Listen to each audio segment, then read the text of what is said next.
Hi, I'm Mike Yawn, and I'm back with part two of our look at high availability features of Hazelcast. Last time, we looked at features that help reduce or eliminate planned downtime, namely the ability to update software in a running cluster. This time, we'll look at features that help deal with unplanned downtime. What happens when things go wrong? This is just a high-level overview of the available features. Detailed information about each feature discussed can be found in our docs or in future episodes. Let's start with in-memory backups. This is a feature of both the Community and Enterprise editions of Hazelcast. For every Hazelcast data structure, there's a defined backup configuration. By default, each structure has one backup, which is written synchronously. You can change the number of backups and whether they are sync or async on a per-structure basis. With the default single backup, Hazelcast is resilient to the loss of a single node. With more backups, you can have resiliency to more failures, but at the cost of increased memory usage. When a node fails, backup copies of each partition whose primary copy was hosted on that node will be promoted from backup to primary. Additionally, Hazelcast will create new backup copies of those partitions' data to protect against further node failures. With in-memory backups, your Hazelcast cluster will continue to operate during a node outage, although you may notice a performance impact due to fewer CPUs operating and more requests being routed to each remaining node. So recovering a node in a timely manner is the idea behind our next feature. The next feature I want to talk about is persistence, which we've also called hot restart or mirrored persistence in the past. When you have a minor outage, which we'll define as losing no more nodes than you have backups, then there's no need to reload data. It will just be rebalanced among the nodes that remain. But if you lose nodes containing the primary and all backup copies of one or more partitions, then data recovery becomes necessary. Data can be loaded from the system of record, such as a relational database, but this process may take some time, and minimizing recovery time is frequently a priority.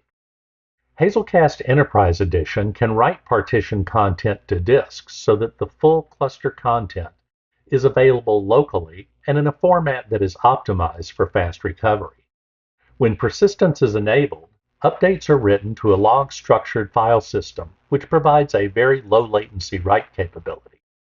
When a node or an entire cluster is restarted following an outage, data from this persistent storage will be reloaded before the cluster will be marked available for normal operations.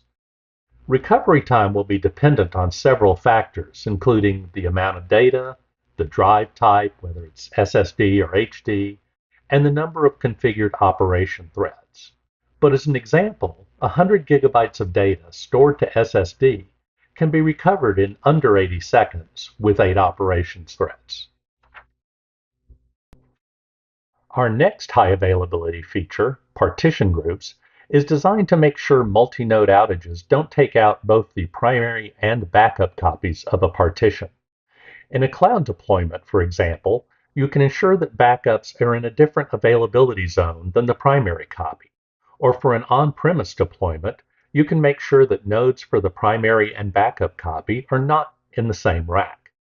This slide shows the various partition placement strategies that are available, and the basic placement restriction that's associated with each. I'll refer you to the docs for a comprehensive look at each of these, but the main takeaway for this high-level overview is that there are different strategies for different deployment types, such as on-premise, cloud-based, or Kubernetes. Backups, coupled with smart partition placement, can mitigate the loss of some nodes within a cluster, but a large-scale outage that affects an entire data center or cloud region requires that a hot standby cluster be ready to take over processing. Hazelcast's WAN replication protocol is designed for this scenario. Communication between members of the same cluster requires a fast, low-latency network connection, such as within a data center or between availability zones in the same region. The WAN replication protocol, by contrast, is designed to efficiently utilize slower connections between geographically separated clusters to replicate data and also, should they become out of sync due to outages, resynchronize data when the outage has been resolved. WAN replication can operate in an active-passive or hot standby configuration, or in an active-active manner where each cluster handles local clients during normal use, but will take on additional client connections when a remote cluster is unavailable. WAN replication can be configured between any number of clusters, and they may be deployed in different ways. An AWS cluster, for example, might publish updates to another AWS region, to an Azure cluster, to an on-premise cluster, or to all of the above. Another high availability feature that goes hand in hand with the WAN replication feature is the ability of Hazelcast clients to detect when clusters have failed and automatically fail over to a backup cluster. Failure detection is actually a complicated problem, so there are multiple failure detectors that can be configured, and you can set timeout threshold and other settings to best suit the characteristics of your deployment environment.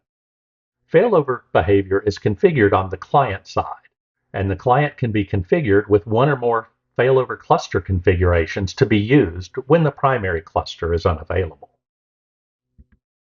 So let's recap the technologies featured in today's episode. In-memory backups are your first line of defense and can mitigate the loss of a single node. Persistence to local disk can reduce recovery time if an outage requires you to reload data to your cluster. Partition groups work hand in hand with in-memory backups to ensure intelligent placement of backup copies to minimize the odds of data loss in multi-node failure scenarios. WAN replication duplicates cluster content to a secondary cluster that can take over processing in the event of a larger scale outage, such as a data center or cloud region loss.